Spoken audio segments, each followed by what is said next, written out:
This is your host, Andrew Pledger, and you've heard a lot of survivor stories throughout this podcast. And when I made this podcast, I knew that I wanted to give that space for them to share what they need to share. I have contributed to some conversations, but I mainly have tried to just let people have their soapbox and speak their truth and just tell their story. And I would be there as someone who would listen and as someone who understood what they went through. But I wanted to do an episode that is just on my story. And this is going to be a Patreon bonus episode. I am so grateful for my Patreons because they allow me to do this work to help other people. And if you join my Patreon community, you'll help me continue to help other survivors and also access exclusive content on there and also exclusive updates on there that I don't post anywhere else. But the link is in the description if you want to hear this full episode. For my Patreons listening, thank you so much. I hope you stay and see the work that I continue to do in this space. But a lot of people wonder, like, people ask, so how did you end up at Bob Jones University? And it's interesting because no one in my family ever went to Bob Jones University. I was the first in my family to go.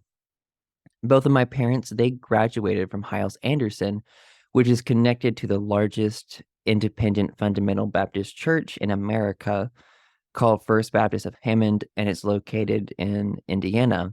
So my parents were a part of the independent fundamental Baptist movement. And my older brother, he went to Pensacola Christian College, and he tried so hard to get me to go, but I would not.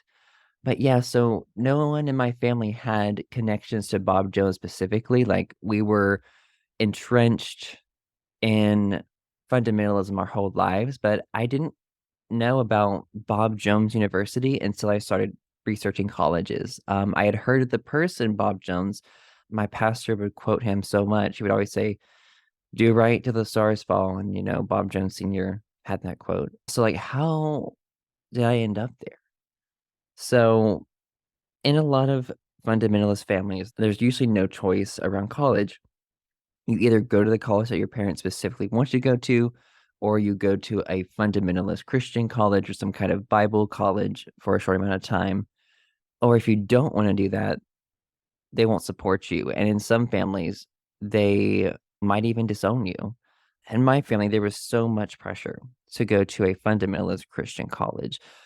I was homeschooled my whole life. My parents didn't want me and interacting with the outside world at all. So why would they just stop the control when I graduated from homeschooling? So of course it did not. And at 17 years old, I knew I have to leave fundamentalism, but I didn't know how. I didn't know anyone on the outside. There was no way to escape. There were no options, no choices. I was trapped. And in addition to all of that, being in the closet as a gay man was so difficult, and it took me a while to realize that. I never belonged anywhere growing up. I always tried to fit in, play the role, play the part that they wanted me to, but I never felt like I belonged. I always felt different, out of place, but I followed the rules, and I happily did for a while. Like, I really got into it. I read my Bible every day, I prayed, had devotionals, I did all the checklists, the literal checklist that my youth group would give us in our, youth program. It was called cross training. I know, so original. Cross training. Wow, they just fundamentalists, they're just so creative and have so many great ideas. It's just incredible. Oh yeah, and then we would listen to CDs by IFB pastors. We would get points, literal points for that in our program. And I loved following those rules for a while. It made me feel better than everyone else. The more rules I followed, the better Christian I was. But there's a price to pay with that because no one can be perfect. So there's that cycle of shame that is so prevalent in fundamentalism of not being perfect and trying to feel like you are good enough and trying to reach this impossible standard. But yeah, I was a rule follower growing up. I obeyed my parents no matter what. And really, like, it was looking back on my childhood, it was really scary of like how literally, I had 0 critical thinking skills. If an adult told me to do something, I did it without question, period.